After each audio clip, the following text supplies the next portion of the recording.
to our fifth event of CoPro 2022, which is a series of online and in-person events to advance a new era of equity-based co-design and co-production. So I'm Michelle Wyndham-West, and I'm a member of the Co-Design Hub, adjunct faculty in Health, Aging, and Society at McMaster, and the graduate program director of the Design for Health and Inclusive Design programs at OCAD University in Toronto.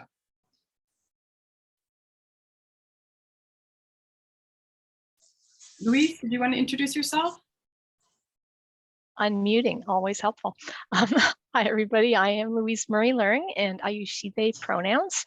I'm a family member with living experience caring for loved ones with mental health concerns. I'm one of the experience experts, or experts by experience, or person with care experience with the Co-Design Hub at MAC. And I also work in the child and youth mental health sector, supporting meaningful engagement of youth and families, usually at the system level. Great, thank you, Louise. And we'll begin our proceedings today with a land acknowledgement. So I want to take a moment to acknowledge that the land upon which we are hosting this event is located on the traditional territories of the Mississauga and Haudenosaunee nations, and within the lands protected by the Dish with One Spoon Wampum Agreement. This wampum uses a symbolism of a dish to represent that we share the land, and one spoon to remind us to share with others, take only what is needed, and keep the dish clean. The symbolism is an important and fitting reminder to launch our discussions of co-design and co-production and how to advance this work to better involve equity-deserving groups. Indigenous peoples around the world have been stewards of the earth and its bounty from time immemorial. In honor and recognition of these deep connections to place, we invite you to share the traditional lands of where you are located in the chat. There is a link in the chat that we encourage you to explore later. Thank you. And now for those of you who are new to this series, we outline here the mix of online and in-person events that are part of the CoPro 2022 event series. I don't have time to go over the slides in detail, but we've got these here for you just to give you a sense of what we've been doing. We've had a very busy summer, and we're very looking forward to the events that are coming forward.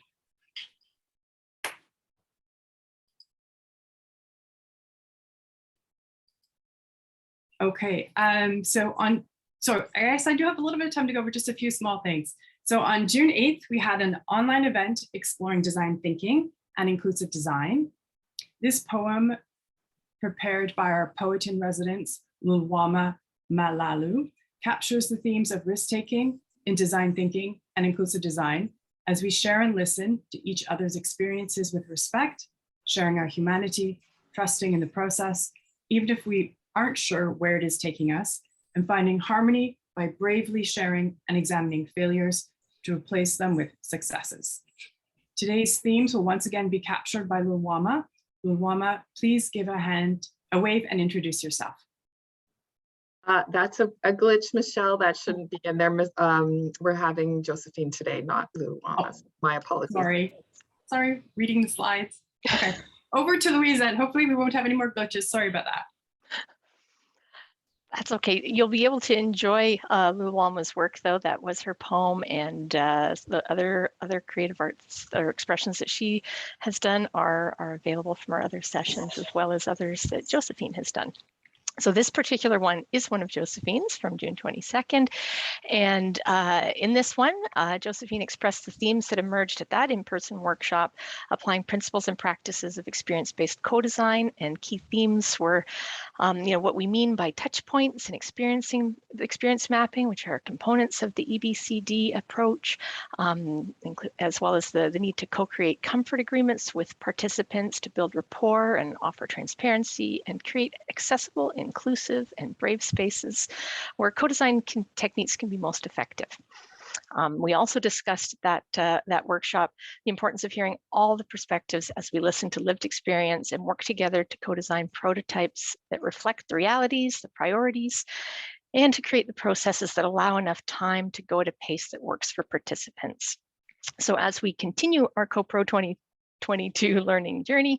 We're going to keep building on these themes that have been expressed and others that come forward, and use more of these visuals and artistic works to expand and transform our understanding as we go. We're very excited that we have additional artists and expressions that are being featured for our 3-day in-person event in August. So as you've noticed, stories of lived experience are a key part of co-design, co-production.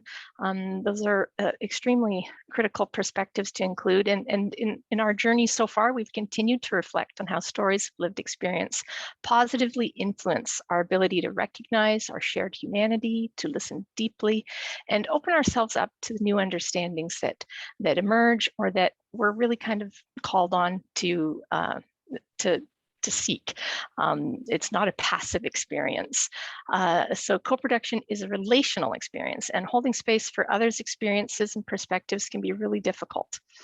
Letting go of what we think is the right path or solution is one of the ways that we make room.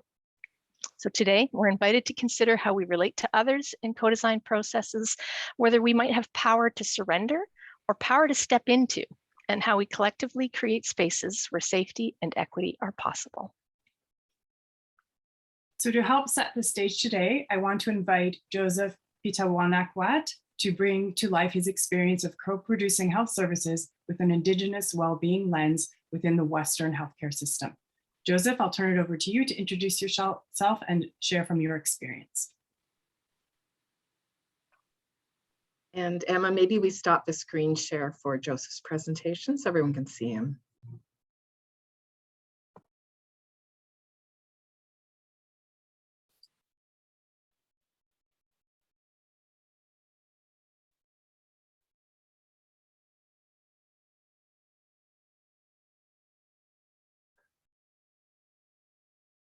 Joseph may need his mic activated. Yeah, no. You're there? Yeah. Okay.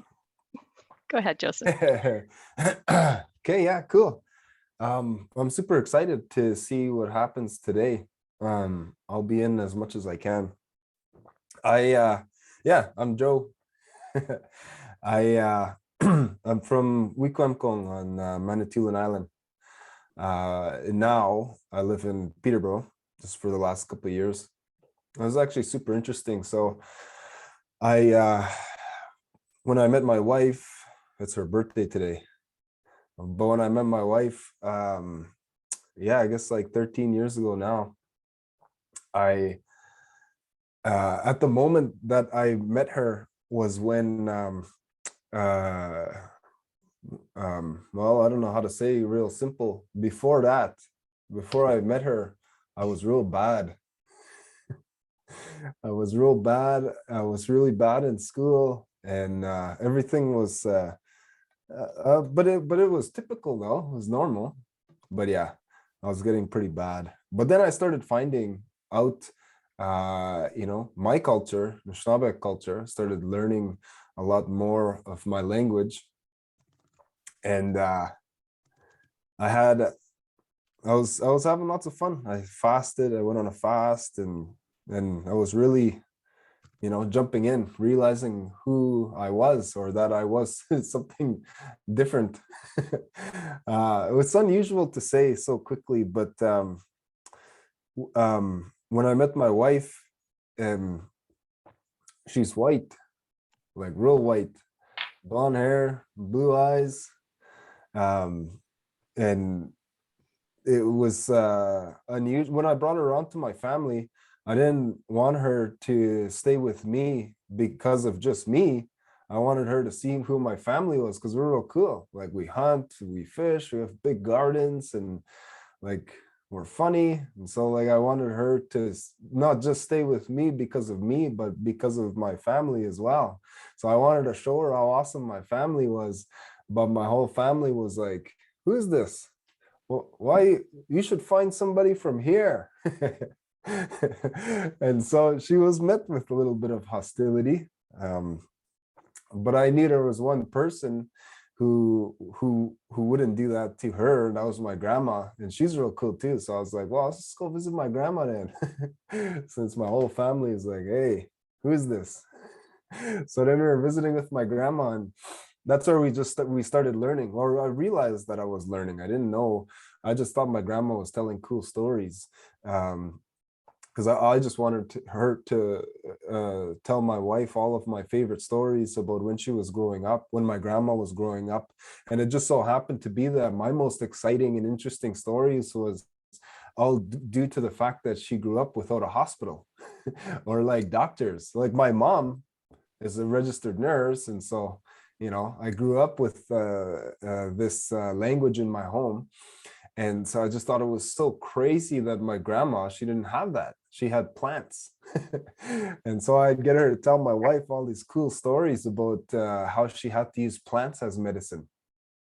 But I did not realize that I was actually learning. And the more that I learned, the more kind of that I wanted to know. I wanted to actually go out and find some of these plants that she was talking about, because my grandma would talk about it in like a longing way. It's like she wanted to reunite with these medicines again, because she's been away from them for so long. Because at some point, raising her kids, the hospital became an option, and there was a transfer, from using plant medicines to relying more on the hospital, because that's what everybody was doing. Now, so me and my wife would go and find all of these plants that she would just describe the way that they would look. And me and my wife would travel around walking for like 4 years until we found all of these plants that she was talking about. And then it just being a very small community that I was living in, my grandma would tell everybody that, oh, Joe went and found this medicine. And then it word just spread around until it hit somebody who needed that plant. Then they would be knocking on my door and they would say, hey, I heard you found this medicine. I was wondering, I need that because I have these issues. And some of my first experiences, like we found this really amazing lung medicine. And then people got this woman who knocked on my door. She had COPD, chronic obstructive pulmonary disease, which is idiopathic. There's not much we could do other than comfort measure, oxygen tanks. She had an oxygen tank. She couldn't say 3 words without having to catch her breath or walk like 10 feet before she had to stop and catch her breath. Really, really bad COPD. And she was like this for years, for like 25 years. And she got it as a injury at work, the chemicals or whatever. And so she says, hey, your grandma said you found this medicine. I was wondering if I could have that. I need that for my lungs. So when we gave it to her, I remember I was gassing up at a gas station in Shalenda, and that pump, it's a little bit far away from the building, and they have a little TV inside the office where you pay. And then I was paying, then I saw that woman with COPD and the oxygen tanks. She parked, and then she got out of her car and she had no oxygen tank. And then she did like this brisk walk / slow jog into the building. And then she said to me in like a full sentence or full paragraph, hey, before you leave, I wanted to just say thank you. I used that medicine and it seemed to have helped a lot. I get to go see my doctor in a couple of weeks, and I think he'll be really impressed. And then I was like, oh, she just like ran in here and then she's just talking in full sentences. So I was like, hey, what the heck? But my jaw was just on the floor, and I just said, oh, okay, you're welcome. And then I left. And then I was in the car on the way. I was like talking to my wife, like, what the heck, man? Did you see her just run? Like, she seems to be all better. Then we started working with other medicines, with arthritis, with women's health, because my grandma, she was a midwife, and so that just fell naturally in our lap. But we started to gain experiences showing people or giving people medicine, reuniting people with medicine, and then just kind of watching what happens. And it was super, super successful as a pathway to be able to achieve health and happiness. Plant medicine was super necessary. And gaining these experiences over the course of a couple of years, I guess my community really quickly thrusted me into a teaching role. So now I was teaching my community how to find and pick and make these kinds of medicines. Then other communities were hearing about this kid in Wiki making medicine. And so then they started making me teach everywhere. I started being invited into other communities, and they would just sit me in front of, 50, 70 participants for a couple days. And then it got to the point I was on social assistance, I was on welfare. They were taking all my money away because people would pay me to go and teach. And then I was making too much money to stay on assistance. So then we started our own business called Creators Garden. And this has been the case now for the past, like 12 years that we've been actively teaching and maintaining relationships with over 150 Indigenous communities across Canada, and like probably well over 300 different institutions. I have so much fun teaching about medicine anywhere where it's valuable. And so it'd be interesting today. One of the really simple things that I wanted to be able to share with everybody today is what happened with me is I realized medicine is an important pathway to be able to achieve health and wellness, and I wanted people to have access to that. And so I had to learn how to address any barriers that were in the way. The biggest barrier being knowledge, and then as well, probably like at the level of the physician or the pharmacist, just because they don't have training in plant medicines, cannot identify contraindications. So I trained myself to be able to have those conversations and share that these are a very powerful partnership that we can have. And so creating programs, delivering these to address and break the barrier for accessing plant medicines at the level of the physician is a huge job or responsibility of mine. But one of the real things that I wanted to share today, kind of just take a step back and look at our responsibility. So like I asked my grandma, was able to tell me the Anishinaabe word that we use to be able to describe knowledge. And she said it's a word. She took like 2 weeks. Then she called me on a little flip phone back then. She says, the word that we use to describe knowledge, she says, awadsawin, is knowledge. And so in the Anishinaabe language, every sound means something. Every sound does something. Like in my last name, Pidawanakwit, is the way we would say that is Pidankwit. Ankwit is a cloud. And when you put a B sound at the beginning of that word, it manifests that cloud into a physical form so that you could actually see it. So it's a word that we use, like if it's a blue skies day and you see a bunch of clouds rolling in, that's Pidankwit. They're making themselves physically present. You could see them. Or Bidaban, when the first light in the morning is when you could start to begin to see it. And so in my language, when you take that word that we use to describe knowledge, awadsuin, and you want to be able to manifest knowledge in a physical form so that you could see it, so that you could see a physically demonstrable form of knowledge, you would say bimadsuin.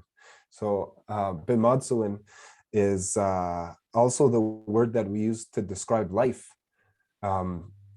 Life is a manifestation of knowledge, a demonstrable form of knowledge. And we all have the opportunity to be able to gain the knowledge that we require to be able to live a good life. And I think it's very important for us. One of the things that I wanted to share today is like, you could just kind of take a step back and look at where you are.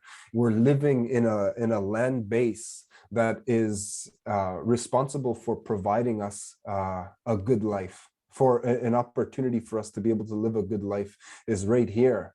And I mean, I could go on all of the stories about what happens when people are reunited with medicinal knowledge, just that medicine knowledge, and how much that is able to help them live a good life, you know, free or with control over chronic disease, and to correct accelerated aging processes that we're exposed to now. And so you could see the value in gaining the knowledge that is required to be able to consult with the land to say, hey, you there's a knowledge here, and when you begin to consult with that, you begin to get closer to bimadzuin, getting closer to being able to live, or just being able to live. So I think everything that is keeping us alive right now is a part of a system that's just floating on top of Ontario, and how necessary it is for us to break from that system, or to take a step back from that system and be able to gain the knowledge that we require to go back to the land. And so with plants and plant medicine, it's super fun to be able to talk about our responsibility to relationships. And so really quickly, and I think that I will mainly, end with this idea, is that every plant has a gift to be able to share with us. In our creation story, and in many creation stories that I've consulted with,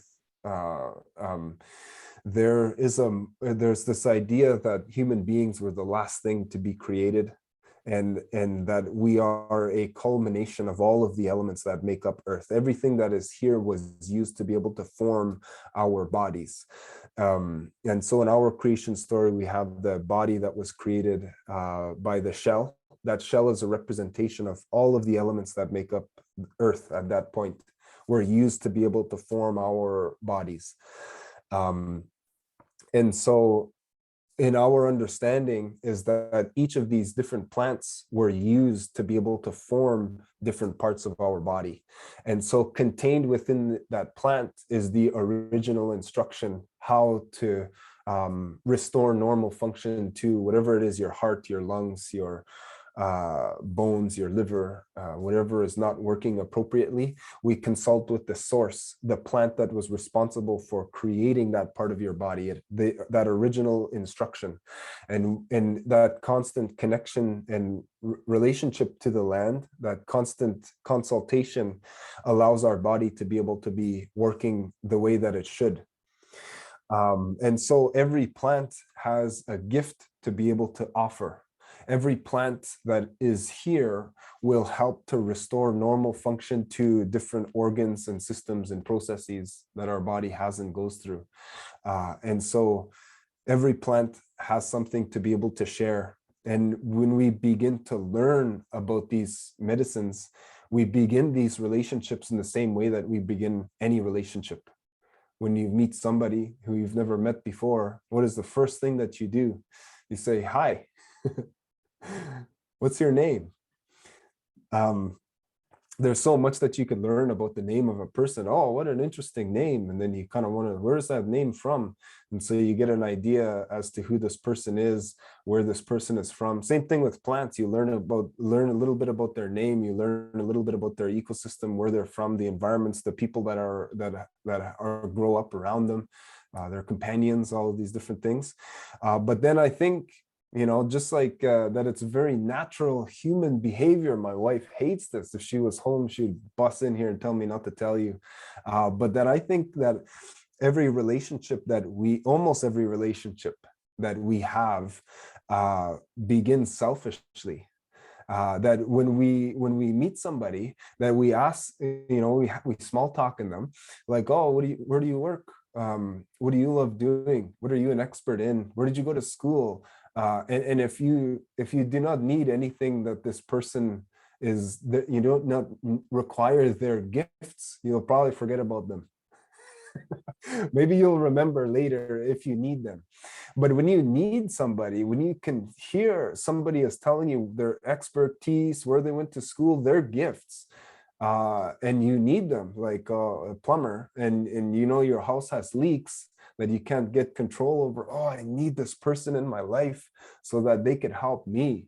And so what you do then is you require the gifts that this individual has, and what you'll do in your small talk is you'll make yourself necessary for them. You'll tell them where you went to school, what you're an expert in, what you spend your whole life doing, and in the hopes that they need you. And if they need you, then you can get what you want. But you could be engaged in a relationship, and I think that those can be an extremely satisfying relationship. Yeah, beginning in a selfish way, you're just looking for something that you need, but you're always inserting yourself, making sure that you're necessary for that person too, and so that you can be engaged in a relationship. And so I think that it's really neat then when you take a step back and you're looking out at a meadow, say a meadow, any old meadow in Ontario is going to have like probably 250 different species of plants inside of it. Each one of those plants having an incredible gift to be able to offer you. Same thing. Hey, who are you? What's your name? And what's your gift? What are you good at? Oh, there's liver medicines, there's lung medicines, there's fever medication, there's like all kinds of amazing medicines that grow in that meadow, all kinds of amazing gifts that when you learn them are going to be helping you live your best life. And so our responsibility then to insert ourselves and say, okay, now how can I help you? How can I make sure that that we're engaged in a relationship, and so that and so you learn a little bit more. You do the research that you need. In our culture, we will call it the protocol of harvesting. But it's a responsibility piece so that you're engaging in a relationship with that plant, so that you're helping it while it's helping you. And so that the health of you and the environment that you're growing in are always increasing together, lifting each other up. One of my favorite perspectives, though, that I wanted to be able to kind of project on everybody today is the idea of plants having gifts. And because you always see on like Facebook, some of my favorite videos to watch are like, okay, yeah. So one of my favorite videos to watch are like, there'll be like a homeless person or something. And they'll ask, what did you used to do before you were in the situation? Oh, I was a professional pianist at some musical company. And then they'll bring that person a piano, and then you could see that person playing the piano, and you could see them just light up. They just come to life in the opportunity for them to be able to express a gift that they have. And so for me and my daughter, I have to be very conscious of what her gifts are, so that I could give her the opportunity to express those gifts, to be able to give her the opportunity to live to her fullest potential. It's a responsibility that we have as parents. And I think that this can be projected onto plants as well, or onto any relationship, is how necessary it is for us to be able to understand what the gifts are that these plants have to offer, and give them the opportunity to express those gifts, to be able to live to their fullest potential, to offer that original instruction to help keep our bodies operating optimally in their fully intended way. And that takes a constant consultation with the land and the indigenous knowledge that has been retained on how to successfully engage in reciprocal relationships all around with the land and with all of the people that are living here, who have that responsibility to relationships. But yeah, I just wanted to share, just a little bit of my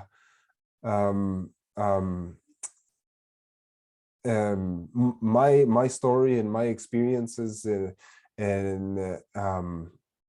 with plants and medicine, indigenous knowledge, land, healthcare, and yeah, I'm super excited to see how everything is going to happen today. It'd be super cool. So I was really happy to be able to spend a couple of minutes with you guys this morning.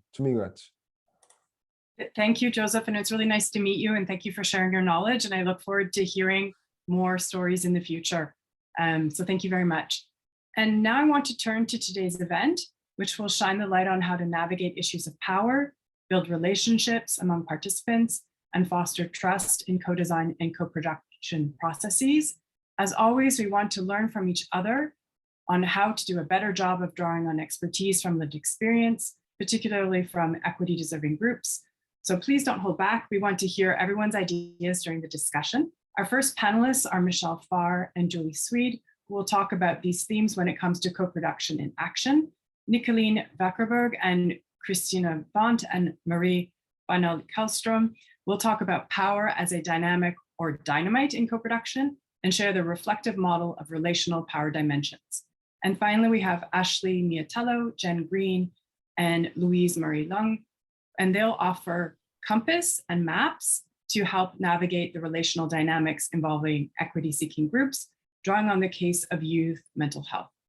Each group will have 15 minutes to present, and then we'll take a 10-minute break following the panel presentations and move into small group discussions and report back to the larger group discussion. And finally, we'll ask Josephine to share the final themes captured in her art. And again, please feel free to follow her work via the live stream link in the chat.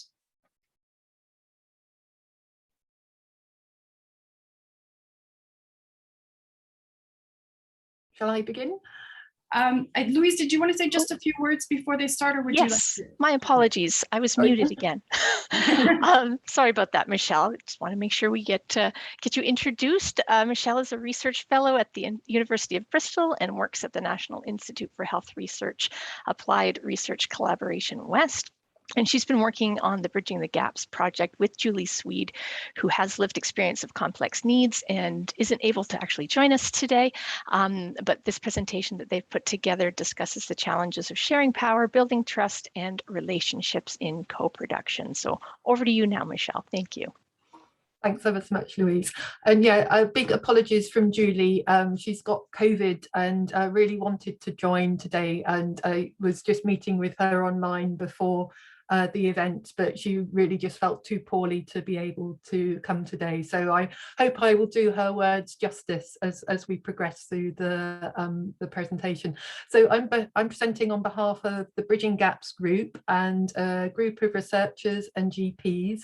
And as Louise said, I'm from the University of Bristol, and I'll talk further about our project. So on to the next slide, please. Thank you. So Bridging Gaps started through conversations between a GP and a group of women who've experienced complex needs. So these complex needs might include addiction, mental health problems, and behind those needs are people who've usually experienced extensive trauma. So this might be sexual violence, exploitation, domestic abuse, street sex work, homelessness, and having had children taken into care. So 125 is a charity in Bristol that supports some of the most marginalised women and who've experienced some of these issues. And Dr. Lucy Potter works as a GP within that charity, providing primary care services within their drop-in centre and also out on a van. So in conversations between herself and with various women who she works with, she saw that there's a real gap. She could provide healthcare services to the women, but actually for people to go into a GP practice, that it was often too difficult. Services could re-trigger people might experience trauma, discrimination, and felt uncomfortable to share needs. So a group of us have developed this work to improve access to primary care through trauma-informed training and service improvements. And I'll sort of talk a little bit about how we've done that. So on to the next slide, please. Thank you. So we've been working together over 3 years, and that's also been sort of through the pandemic, which has sort of brought its own difficulties when there were lockdowns and so on. Some people were digitally excluded, they didn't have access to online meetings, so we needed to make sure people got the kind of technical equipment to be able to join. Some people didn't even have access to a safe space in their own home to be able to go on to online meetings. So it was not without its challenges, but we managed to kind of stick together through the 3 years. And through that time, we've developed a trauma-informed care training course and run it with GP practices to give them further insights into the issues around trauma and how that might actually, how people might present within a GP consultation. And then from that, we've worked with 3 GP practices to look at how they can improve their access for people with complex needs. And one GP practice has developed a new open access clinic where there are longer appointments. You see the same GP so that you have much better continuity of care. And then with the group, we've also been presenting our work at different conferences. So that's just sort of brief outline of some of the things we've done. But so I'm going to go drill now into sort of focus more on power, which is on the next slide. And really kind of power can affect absolutely everything we do and how we do it. How we work together, objectives, aims, what the decisions are, how we work together, who's involved, communication, working within and across organizations, and then the different changes that we make through projects. So it's sort of quite a big task in terms of unraveling this kind of complexity of power. And that you can see power in different ways. So it might be more visible in terms of kind of rules, conflicts, if people are sort of having a discussion or debate, institutions, the hierarchies, the job descriptions we have, access to economic resources.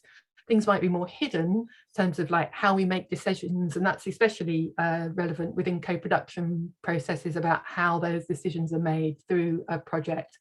And then explore some of the more invisible aspects of power that we might not always actually even be aware of. And I was going to then hand over to Julie to discuss some of those kind of things that we might not be aware of and how these really came apparent within our co-production work. So this would be Julie's first slide. So we had a discussion last week before Julie got COVID, and sort of really wanted to kind of think through what are the key issues. And I think something Julie said at that meeting was, you don't actually have to disclose your trauma as a badge to say I should be here. And there's a sense of like, sometimes people would share their experiences, but actually it wasn't always helpful for everyone at that time to be able to do that. And sometimes resharing things could actually re-trigger trauma. And the GP Lucy Potter once said at a meeting, and this kind of was a real light bulb for Julie, it's like, well, I'm a GP, but that doesn't mean I have to go into a meeting and say, here's my qualifications, here's my my skills, I've got a right to be here. You don't have to do that with your own experiences. You have a right to be here anyway and to be heard. And I think that was something that was really important. And it's kind of, oh yeah, it's kind of like, actually, no, this is I don't need to overshare something. And so there's just as an example within our project, we were running the training for GP practices, and we were using examples of people's experience to illustrate how things could be more trauma focused or improve trauma-informed care. And actually, what we found was that sometimes, whilst people would say, yeah, I would be into doing that, then actually sometimes it might actually re-trigger trauma later on, and not necessarily even at the meetings. A little bit later it could have an impact. So it can be really important to sort of share experience in the right context. It can help to build peer support for groups where people have lived experience. But actually, it's, I think, being very aware and careful of the circumstances, and always giving people an option to get to sort of say no and say, actually, I don't want to do this, was really important. And I think another thing that Julie was saying was actually, it's actually about having an impact on the services, but not on you. So actually, what is it in the experience that is really important that GPs might need to hear that can actually make make them change the services. But people might not always be people's experiences might not always be fully processed, and it might take time to really identify what that is. And then the second key issue, which is kind of related on the next slide, was actually around sometimes people say, yes, that's great, yeah, that's a really good idea, or let's do this, and then people might then actually think, oh no, actually I might change my mind on this, and so that's something we found that is actually related to the sharing of experiences in the GP training. People were like, yes, let's have 3 stories, let's do this, and then as the time progressed, people were like, oh, actually I'm not so sure, and there were rumblings, but we didn't necessarily see that because those conversations weren't in the meetings, but they might have happened between some of the women afterwards. And actually we found that they need to create a lot of space so that people can say no without any fear of any consequences. And so that was really important, just in terms of being able to give people space. And Julie was saying some of the issues around this is kind of like, actually people can have sometimes very limited choices within their own recovery, and they might have very few options for their own recovery. It might be, okay, well, they offer yoga, but I want to do boxing. I want to do different things, but those things aren't actually available to people. So there's a consequence often for people in their recovery if they say no, that sometimes actually those services might not be available. There's only a limited amount of things that people can get involved in, and if you say no, then maybe I can't do this instead. And so there was a sense of actually really making our groups much broader, and always giving that sort of making sure everybody could always say no or change their mind.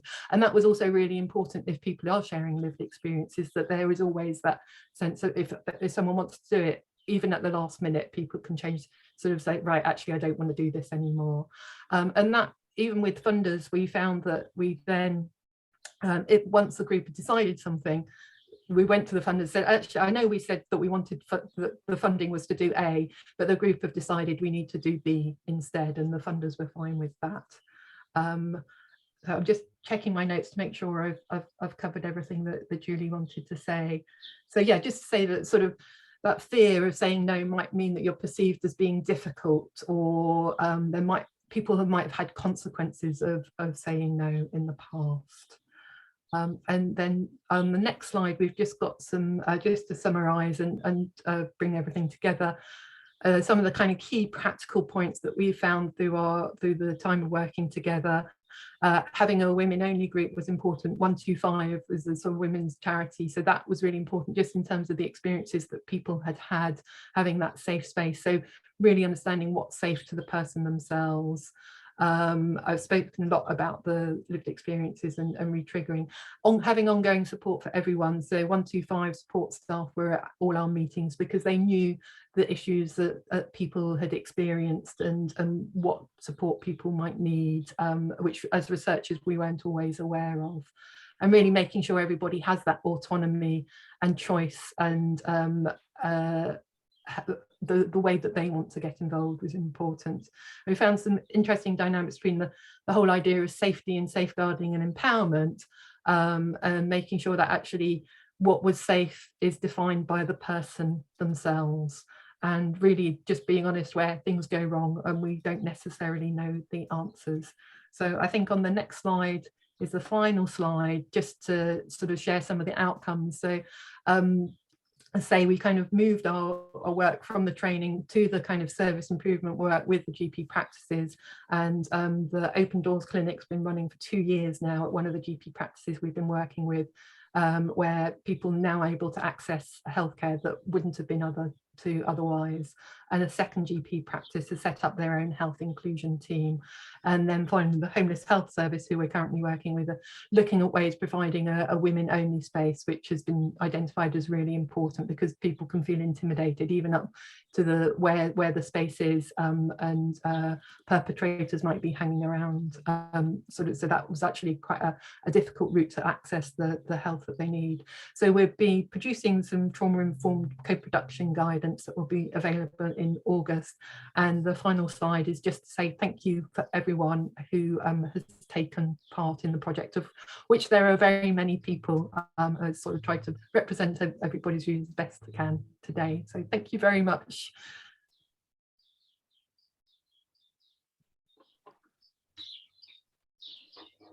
Thank you so much for your presentation, Michelle. We appreciate it. So we're going to move on to our second presentation. So Nicolene is a PhD candidate and coordinator with Esther International, which is a network to improve and connect complex care. Sorry, I can't see my notes. Care with and for users. And we have Christina Vond. She's an Esther, a person with care experience and faculty in Esther Coach Education. And we have Marie Vinald-Karlstrom, who is an Esther next of kin, a person with care experience and faculty in Esther Coach Education. Over to you, Nicolene, Christina, and Marie. Thank you very much. And I will start because she's taking care of her son and he's in hospital. That's about it. Could you please change slide? And we are from Kulturum, a Center for Learning and Innovation in Healthcare, and I'm also from Living Library. That's an experienced person of care. Could you please change? And then I would like to say, as Andy Warhol said, and you know him, I know that, they always say time changes things, but you actually have to change them yourself. Please, next slide. So, power. What is power?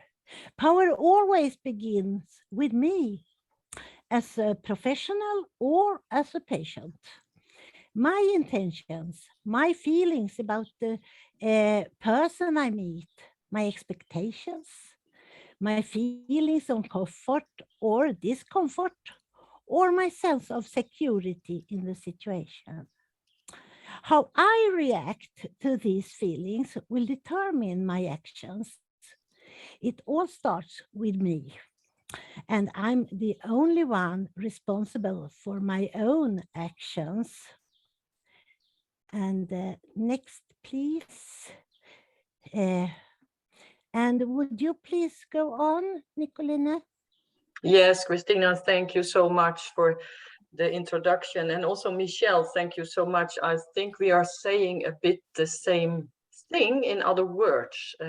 I heard you saying about safe places, and I think that's a very important lesson.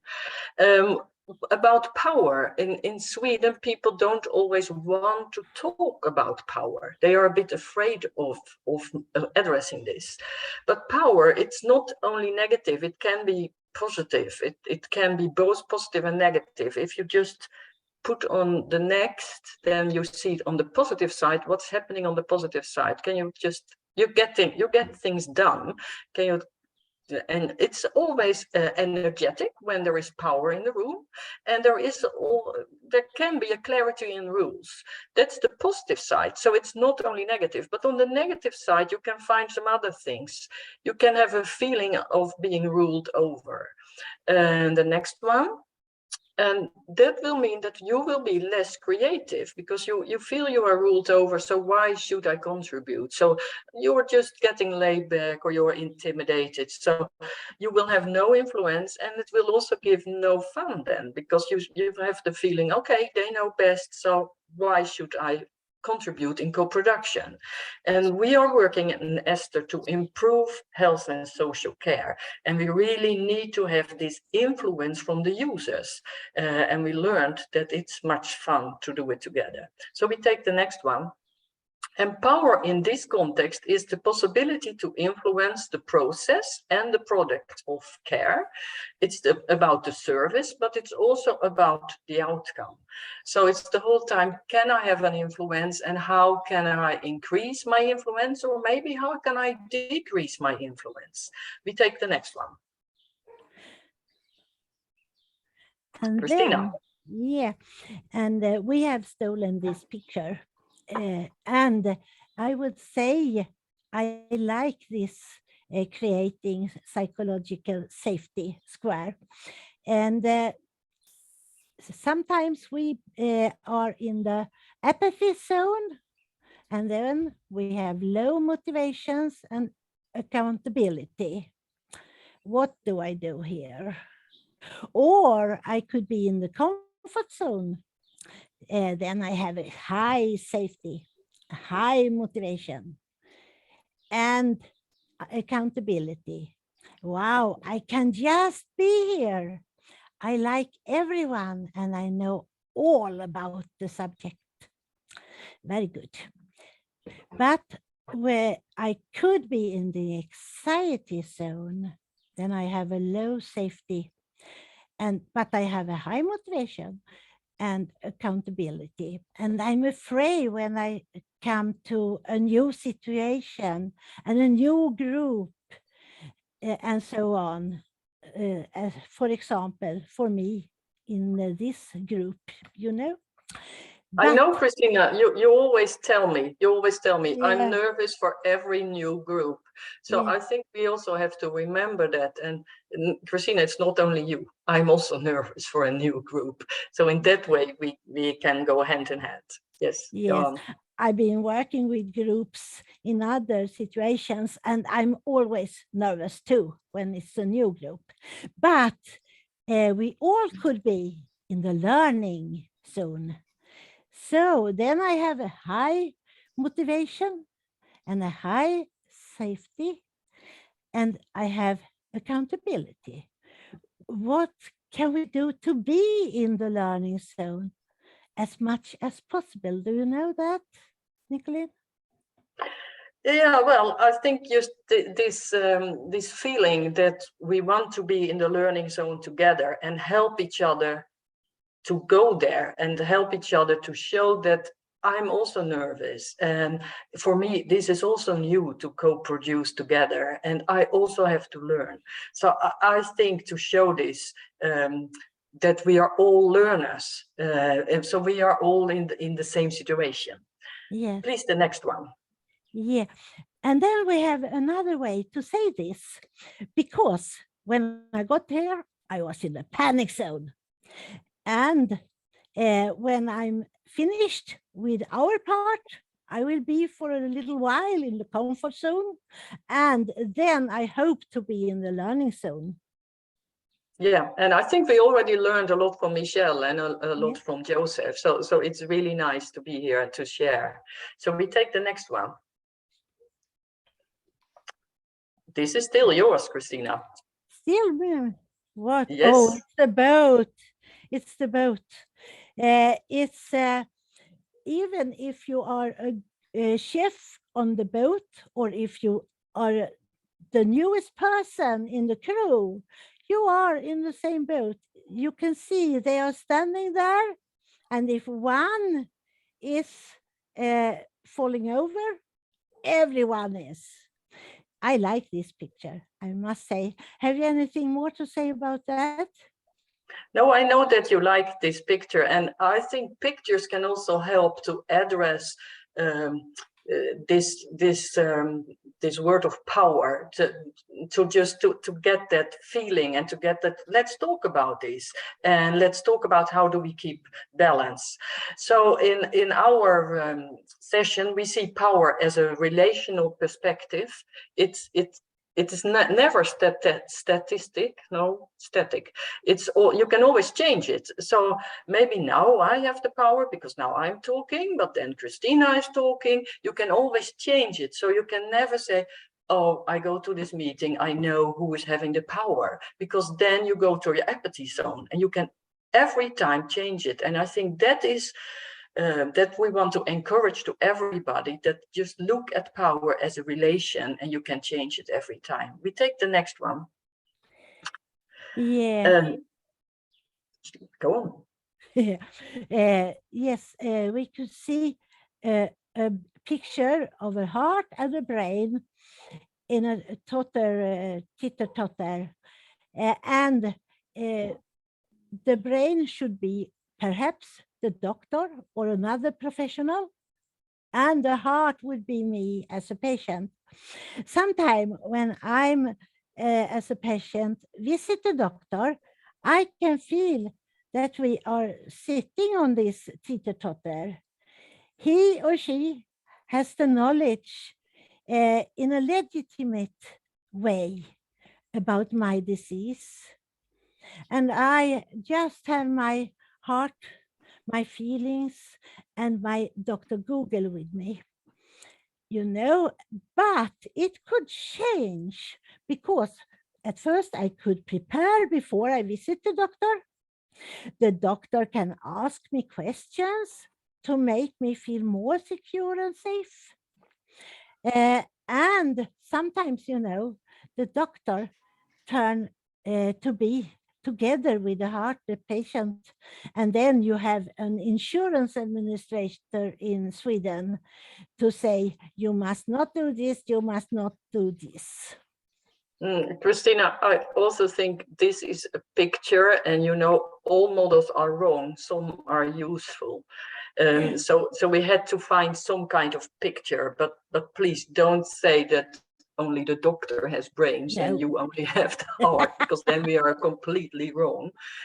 This is a model, just to keep it in mind that there is knowledge in the room, professional knowledge, and there is other knowledge from a person with lived experience. We can take the next one. Yes, but I said I could prepare before my visit. Yes, and I know you do, Christina. Yeah. I know you do. So we asked our Esther coaches, we have improvement coaches who are doing improvement work, especially for our Esthers.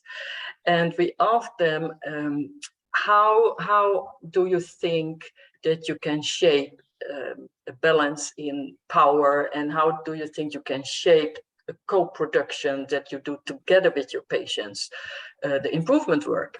And when we interviewed them, they said there are three different perspectives on this power, and one is the context. We did this study in Sweden, and Sweden has another hierarchy than other countries. So in Sweden, it's a little bit flattened if you compare to Singapore. So already there is more importance. How is your context? How is your culture? But on the other top, there is the discourses. How are we talking about each other?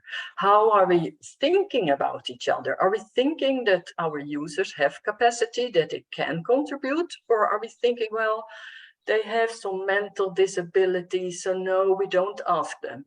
And you still see that you still have this idea that no, they can't contribute. And our Esther coaches are working very hard to get this attitude around, because everybody, in which age, which diagnosis you have, everybody can contribute in one way or another, but you have to find the way how they can contribute.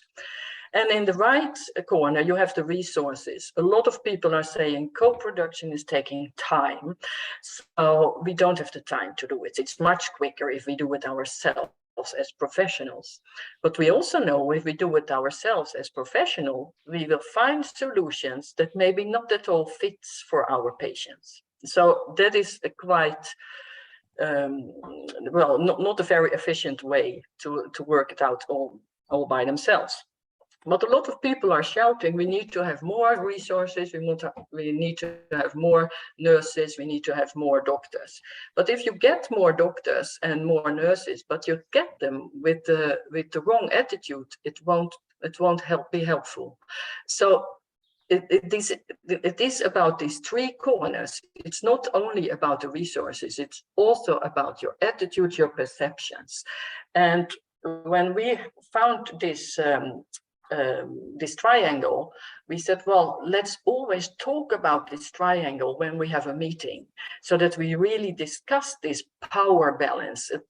What is going on? Are we talking the right language? Do we need to change our language? Or yeah, in which corner are we finding that, well, there is not enough balance? And when you do this with this model, nobody gets stressed, nobody gets defensive, because this is a model and you can talk about it more neutral. So we take the next one. Normally we have this triangle with our Esther coaches. On one side you have the triangle, and on the other side you have these questions. You reflect together with your Esther, what did we all do to create better power balance? And then you just discuss that together with your Esther, but also with your professionals around you. What could we pay more attention to next time? And then you really write it down. Next time I need to pay what I have to do. And also Christina is writing down what she has to do. So we want to be in this learning zone. So we are really thinking about that, and we are reminding each other. Hey, do you remember what we said last time? So think about that. I have to be a little bit more quiet. I know, Christina. I will be more quiet. So and then we are discussing how can we train this together as professionals and as Esther. When we are discussing this, it is helpful because there I feel I'm in a safe place, I'm around with friends, and they will remind me. And I think that is really giving a lot of power to each other. If you still wonder who is Esther, Esther is the person in need of care. We don't like to use the word patient.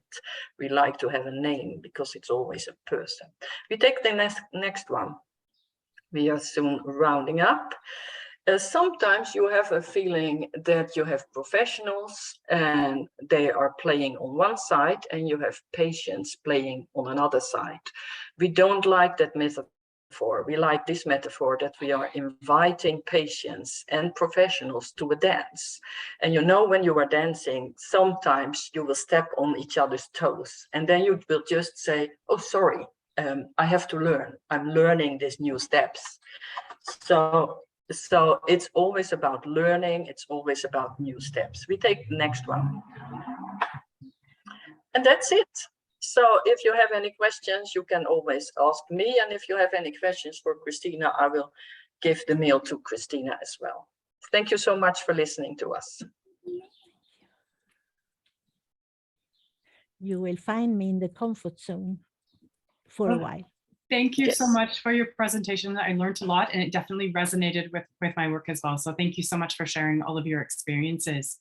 So next up, we have Ashley Miatello, who has been learning about co-production since 2014 in her role as a PhD student in the health policy program and as a research assistant at McMaster University. Jen Green is a PhD candidate and research coordinator in health management and policy at the De Groot School of Business, with experience working in health systems in Canada, New Zealand, and Scotland, and who has had the opportunity to learn from a number of McMaster University co-design, co-production initiatives since 2018. And as previously mentioned, Louise is a family member with lived experience and a member of our co-design hub team and works to support meaningful engagement of youth and families in the child and youth mental health sector. So I'll hand it over to you. Thank you. Good morning. So thanks for joining us. My name is, as Michelle said, is Ashley. With Jen and Louise, we'll be talking today about preparing to co-design and navigating the relational dynamics in co-design processes, really focusing in on involving equity-seeking groups. So in Ontario, Canada, as well as other jurisdictions, transition from child and youth to adult mental health services is often confusing and difficult for youth and their family members to navigate. We had embarked on a couple of projects or initiatives where we plan to bring youth, family members, service provider participants together to co-design solutions to improve this experience of transition.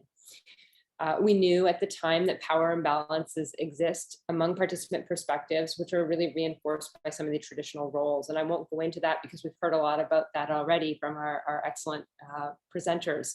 But really those the experience of structural vulnerability, and that appears and it refers to an individual's position in society's power hierarchies. So really negatively impacting ability to fully participate in services or access resources such as care and even co-production activities and well-being and lifestyle activities.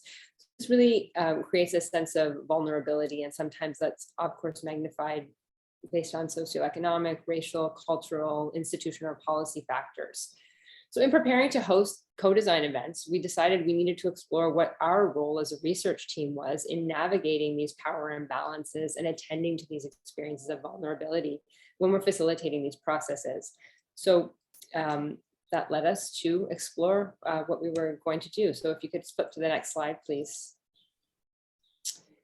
So as a team of qualitative researchers, we'd never kind of done co-design per se before. We really wanted to explore how to effectively bring participants together to really get meaningful, ensure everyone could meaningfully participate. So we started with the literature search, but it lacked the depth that we were really looking for around preparing participants and ensuring this general engagement to bring multiple perspectives together, and this relational challenge that exists around these feelings of vulnerability and power imbalances, which led us to some key informant interviews with researchers, engagement experts, facilitators, and designers from 5 different countries actually, who had experience either facilitating experience-based co-design or other participatory processes in relation to youth mental health service improvement. And then we also reflected, because we had, did a series of 3, I think, at the time that this paper was published, EBCD processes or co-design processes. And so we really reflected on what were the issues that we had to deal with, unanticipated relational challenges, and how we dealt with those. So really building on our learning. Next slide. So what did we learn? 2 tools were created: a compass for achieving relational safety and a maps tool that provides some directions for achieving the strategies outlined in the compass. So we'll talk about that in more detail. If you can skip to the next slide, please. So this, I realize the slide is very busy. It's got lots of awesome things, but it's a little small. I think Jen's put the link to the paper in the chat so you can see it a little bit better. But essentially, just to give you a sense of what we've got going on here, this is a compass, and we can see the floating directional arrows, the cardinal directions north, south, east, and west, and we can see that those are different participant perspectives: the service users, the family caregivers, service providers, and management. That they play an important role in this process. And in the process of facilitating, as the research team, we're constantly navigating how these power imbalances shift and change throughout the process. There were 4 major themes to create relational safety throughout the co-design process, and they're represented in the different quadrants: north, east, southwest, and so on. And these are supporting management, preparing participants, building affinity, and fostering sensitivity. And within each of those quadrants, there are 3 sub-themes, and they're really strategies to achieve this, and they're detailed in our maps tool. But really, the other important thing to take away from our compass is that the research team is in the center, and they're constantly moving and shifting and evolving as the process is unfolding, really navigating those relational safety and facilitating that. If you could flip the next slide, please. I think Louise is going to just kind of jump in about the relational safety piece there. Yes, and actually, Navir, can you go to the building, the preparing participant slide? That's the one. Sorry, we didn't give you much information to cue the slide, so we'll let you know.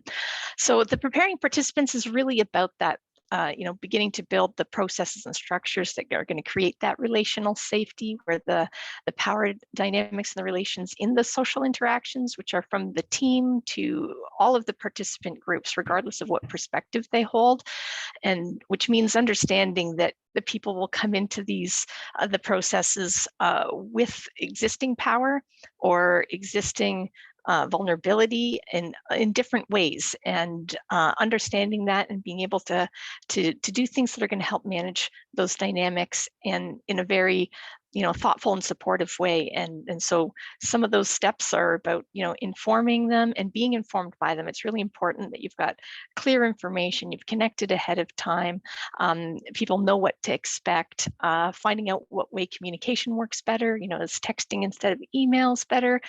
Certainly they are for young people, plain language materials, doing the things that will work for them, so that it's a comfortable space.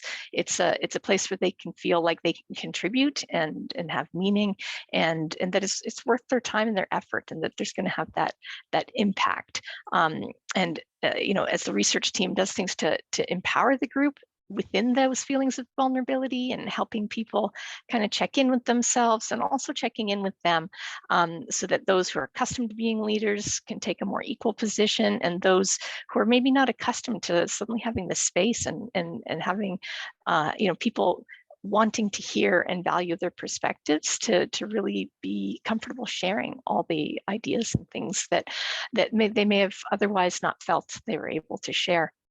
And of course, being realistic about what's possible versus, in any particular process, we're not going to create massive system change.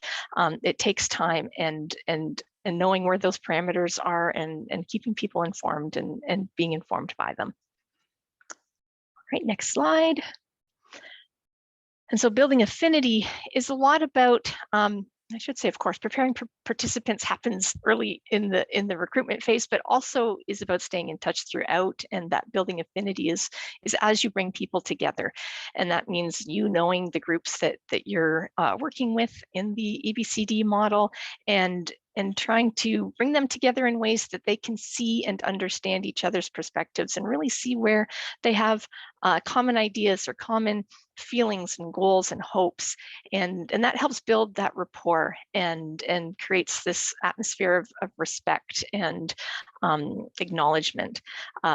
Choosing activities that are going to build trust, that are going to encourage that sense of openness and curiosity, and of course identifying areas of alignment where instead of getting stuck in the spots where people see things really differently, try and focus on the areas that they agree, and have that support the conversations where things may be in different places. Louise, can I just pop in, because we skipped a couple of slides. So Navira, could you take us back to the slide on the central role of the research team? I just want to touch base on that, and then supporting management. We just skipped a couple. So I think the important part of the research team is that simply bringing participants together in a co-design or co-production process doesn't guarantee that power will be equalized. And I think that that's the part that really is an important message. It's about the research team and its central role in creating these and building these strong relationships with participant groups, and facilitating the opportunities for the groups to build trust among themselves as well. And there's lots of different ways or strategies, techniques to do that. But I mean, thinking about minimizing the differences in power between the groups, and recognizing each group will bring some vulnerability, whether it's structural vulnerability, or as a service provider or manager of this service, feeling vulnerable that they're being kind of attacked or judged about what's being delivered already, the existing. Building rapport and trust among participant groups, so that the voice and experience are brought forward, and there's really people feel comfortable to share, and even when there is a sense of challenging the status quo, and making sure that voices that have traditionally gone unheard are being heard. And then really attending to kind of not reinforcing inequities that are experienced outside of the co-design process. So making sure that all perspectives and we're reflecting on our own positions of power in the co-design process. So there's really lots going on that the research team is really kind of navigating through the process. Can you move forward to the supporting management slide? Because I think that's also an important part of this co-design process. It does particularly happen in the initial planning phase, but it does happen throughout. And it's really, the research team and management of organizations kind of creating this relationship and navigating this balance where management, has control over whether the co-design process moves forward, whether or not or how it's implemented, yet we're asking them to have faith in the research team to kind of let us, let this process unfold without kind of being actively participating in that exercise. So really understanding their goals and the expected outcomes that management are looking to achieve, gaining some of that manager's commitment to accept some of this potential risk and uncertainty that emerges in not knowing exactly what the outcome will look like, and then providing that early attention to evaluation to demonstrate this impact of this powerful process that has so much meaning to it. So I think that we'll turn it back over to, I think, Louise. Thanks, Ashley. Okay, you can go to fostering sensitivity now. Thank you, Navira. Apologies for the jumping around a little bit, folks. So fostering sensitivity is really the human part, and really staying connected, that this isn't just a brain experience, a thinking, a cognitive process. People's feelings are engaged. People, especially those with lived experience or who've really had challenging experiences or have a very, very long history for themselves or the communities that they belong to of not being heard. That there's a lot of things that we do need to be sensitive about, while at the same time creating space to kind of draw from that and find out what it is, the learning that we want to share, and have those ideas come forward. And so for the research team, creating the spaces where people can feel safe to share those experiences, and storytelling is a really effective way to do that, and can also help balance the regret or the after the share feeling of, oh, did I say too much? But kind of creating the dynamic where everyone's sharing some vulnerability, and how we kind of set the tone for those discussions. And kind of the facilitation process is about keeping that there isn't any one voice or perspective that's dominating, and that everyone's being given an equal space to share. Focusing on solutions as well can certainly help with that, and but at the same time, always being sensitive to the emotions that may emerge. Know the groups that you're working with, have an idea of the types of experiences that they may have been through, and plan for that. Certainly people who've experienced trauma, who have current needs that are being addressed, especially those where the needs are lifelong, or who've had really difficult experiences, and to check in, listen to your gut, and have a plan to provide support for them. And of course, I just want to say that, similar to what Ashley had said, and building on that, it is a compass. It's not a clock. Things don't progress around it in a circularly linear way. You need to be able to switch and adjust to which point of the compass needs attention at that time. So the sub-themes that are found within each quadrant or domain of the compass tool are further detailed in this second tool called a maps tool, which provides more detailed directions for facilitators moving the compass strategies into practice. I'm not going to go over it in detail. It's available in the paper, but there are a number of examples of ways that you could put those compass strategies into play in your facilitation. Next slide, please. So why does it matter? Our analysis found that the research team plays an essential role in setting the stage to create a space where participants feel safe to share bravely. And to do so, they have to remain attentive to and prepare and support participants throughout the co-design process to facilitate relational safety among participants so that their collective power can fuel co-design. So that requires that the facilitators be intentional in their planning for relational dynamics right from the beginning or the initiation of planning through the study or project closeout, and responding as needed throughout. And the Compass and MAP tools can help facilitators and researchers to be aware of those relational dimensions that will require their attention, anticipate points of conflict where possible, and navigate those challenges with the MAPS tool, giving specific ideas on how they can do that. I'm not going to go into detail on this slide because we're out of time, I believe, but there was a survey that went out in advance of today's session asking you to share ways in which collaborative or co-design processes you've been involved in were facilitated that helped you to have an equal or meaningful contribution to the process. These are some of the reflections that were shared, and we're going to review them and discuss them, as well as new reflections in our small group breakout discussion following this. Next slide, please. And finally, we'd like to acknowledge all the different groups of people who have helped to contribute to both this research and this presentation, including the youth, family member, and service provider participants of our co-design processes from which we've learned, those of you who contributed their reflections in the pre-event survey, and the additional authors of the paper that this presentation is built from, Jillian, Maxwell, Christina, and Allison. Thank you. That's Great. it. Well, thank you very much, Ashley, Jen, and Louise. It was great to hear you talk about it actually instead of just reading the paper. So it added an extra dimension to it as well, because I've read your paper, which is great. So thank you so much for contributing. We are running a little bit out of time just because we've had such great, robust discussions and presentations today. So what we're going to do is skip the break. But if you do need to step away for a few minutes, we completely understand. Please just come back when you can. So what we'll do now is we'll fast forward to the small group discussions. So you'll now be placed in Zoom rooms. And this is time we provided to give us an opportunity. Oh, sorry. This time we provided the opportunity to choose a room where the discussion is specific to one of the presentations or one that discusses all of them.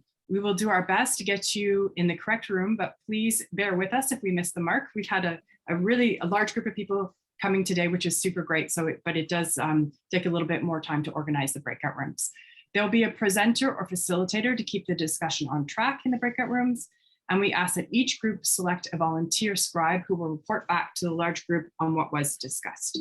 So we'll see you in the breakout rooms. Thank you.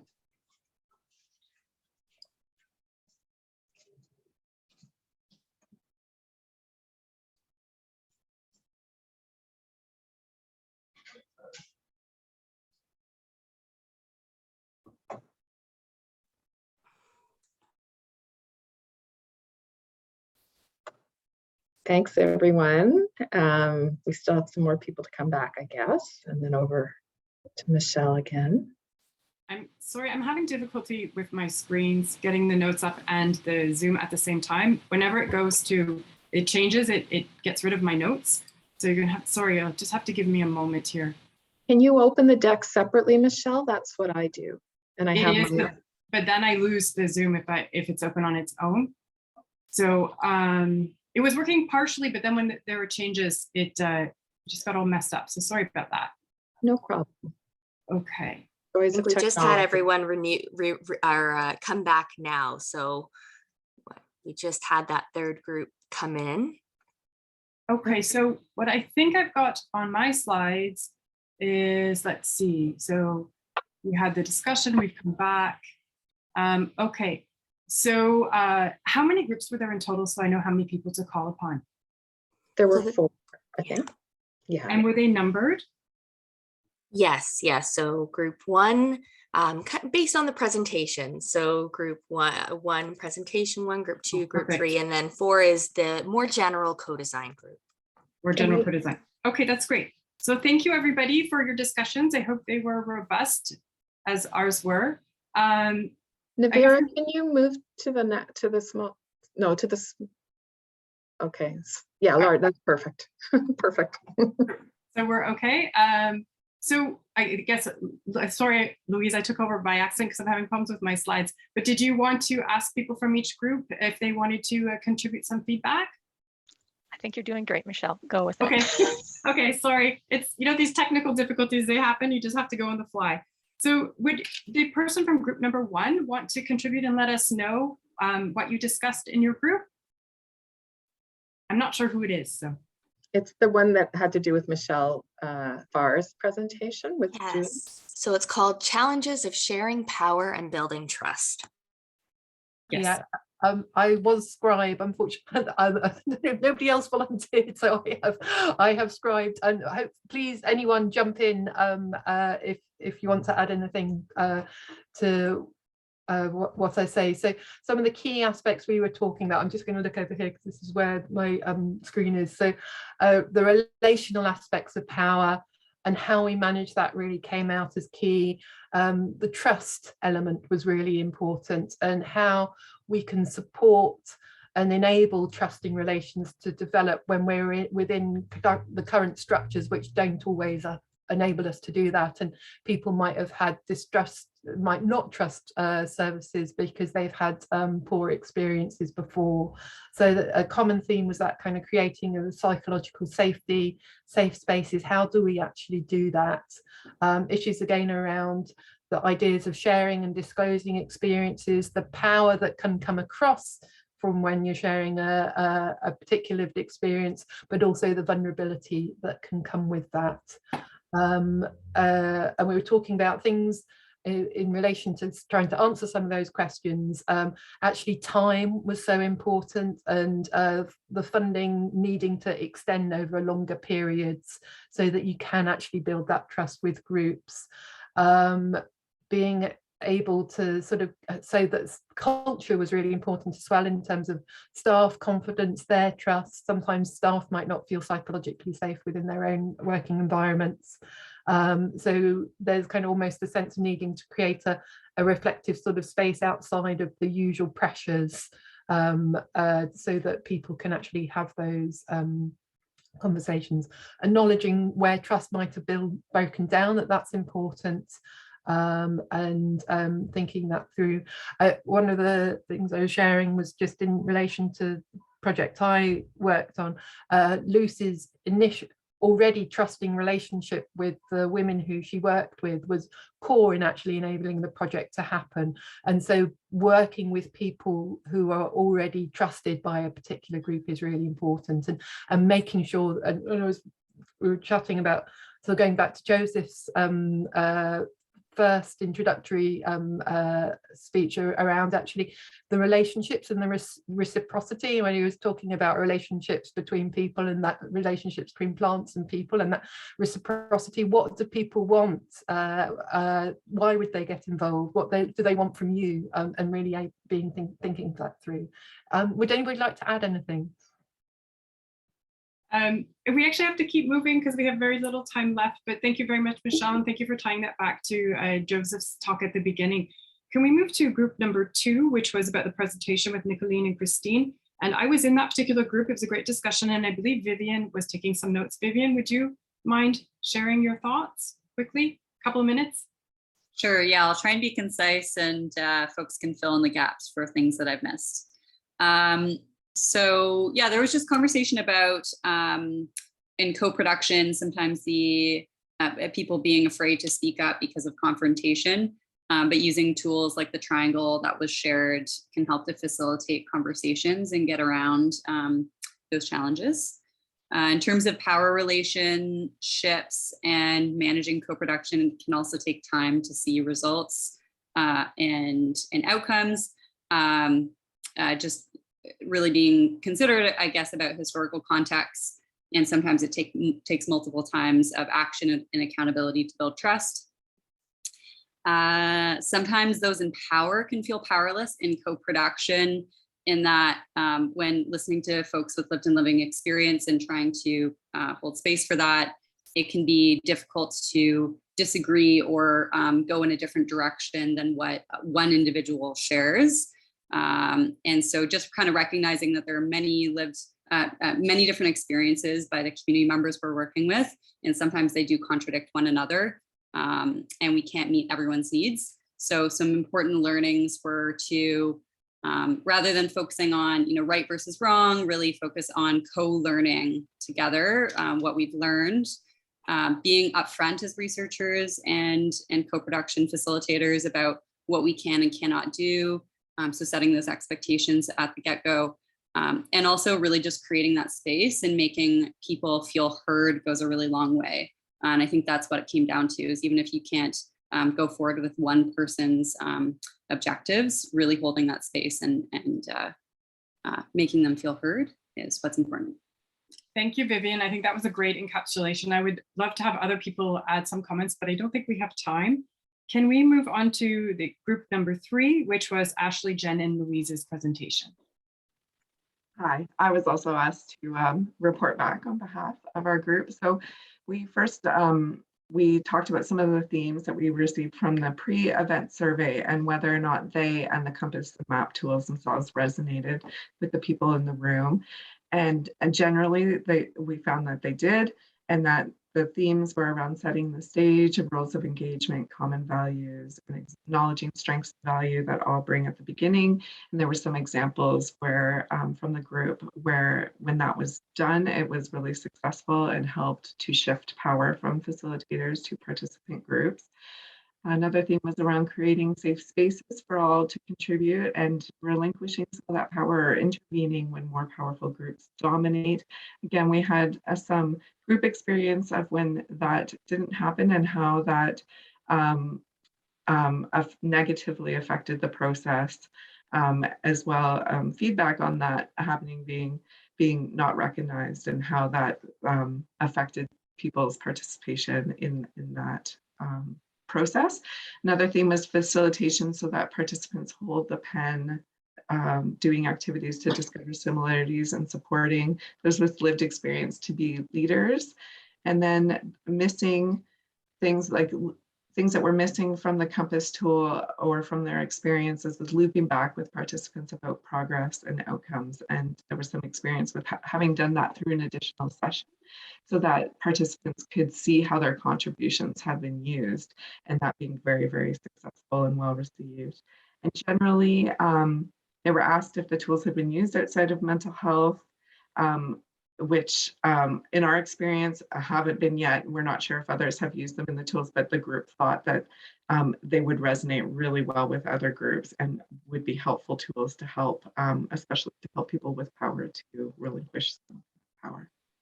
Well, thank you very much, Jen. It sounds like that was also a really good discussion. And the last group we'll go to is group number 4, which was an overarching discussion group.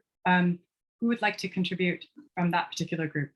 Yeah, I can speak to. It was actually just Jillian and I, so it was quite small, but we kind of used the time to just kind of summarize some of the things that we heard from all of the groups. We talked about that we all have ways that we see the world due to things like our schooling, culture, maybe professional training, those kinds of things, and the importance of doing some reflection and maybe some unlearning around how some of the approaches and the power dynamics we've learned or been exposed to have kind of impacted us, and the importance for us to see where we ourselves are coming from, which requires some personal awareness and some new learning, sensitivity training to kind of approach co-design in a helpful way.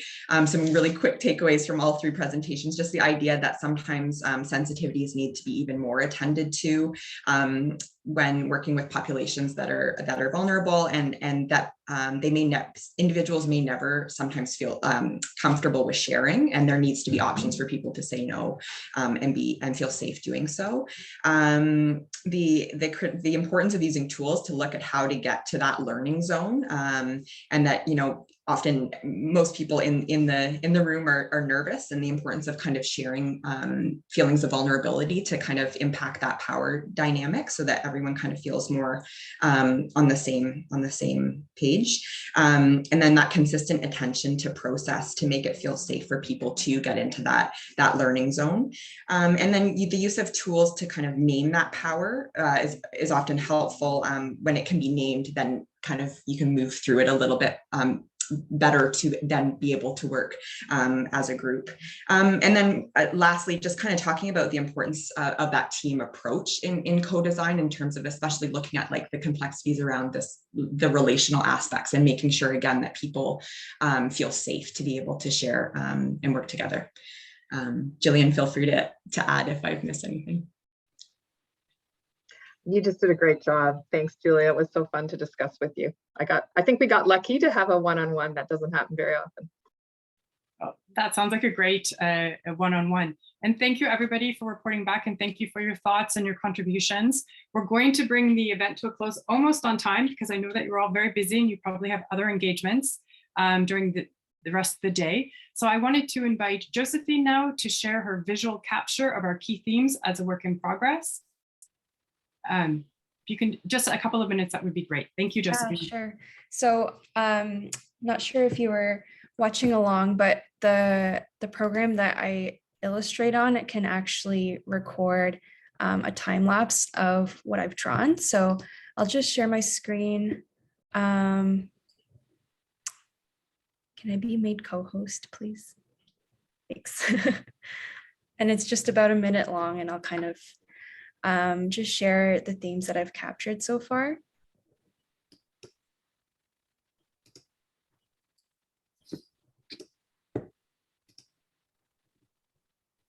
Okay, Michelle, can you give me a thumbs up if you can see that? Yes, thank you. Okay. So we started with Joseph's talk about relationships with plants. So I've kind of drawn him with the plants and captured the quote that was really important about every plant having a gift to share with us. And then from the first presentation, this idea of not having to disclose your trauma as a badge, and then having options to say no or change your mind. And then moving on to the second presentation, which had so many great visual metaphors. I've tried to keep up with it and capture them all. And then the third presentation as well, with the compass and maps, and also making sure that one voice isn't dominating. So this is what I've captured so far. There's a few more ideas to come, obviously, because it takes a bit more time. I'm trying to keep up with all the ideas being shared. And then what I'm going to do next is also add some color.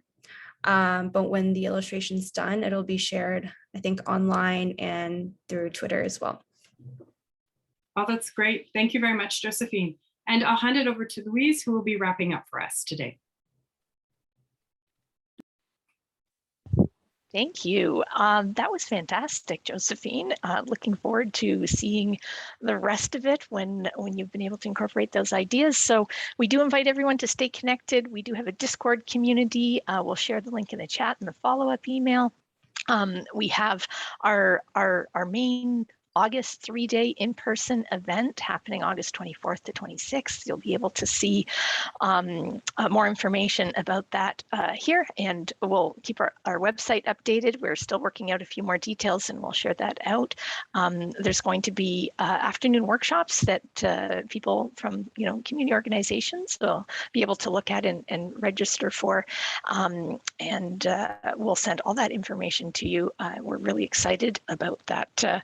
The 3 days taking place at the gathering place in Ohsweken on 6 nations territories, and lots of Indigenous focus there, and we're really looking forward to it. But we want to say thank you to everyone for today, for all your patience and participation and the deep thinking that you're doing in the midst of everything else you've got going on. And special thanks to all of our presenters, Michelle, Nicolene, Christina, and Ashley and Jen, and to those who also contributed and made those presentations happen who weren't able to join today, and our partners, and to our whole CoPro team who really do work as a team and bring everything together, and everyone's got a role. And thank you as well to Josephine, and we're looking forward to Josephine Mulama and other artists helping document the rest of our journey. And we hope to see you again. Thank you, and hope you have a great day today. Thanks for joining us.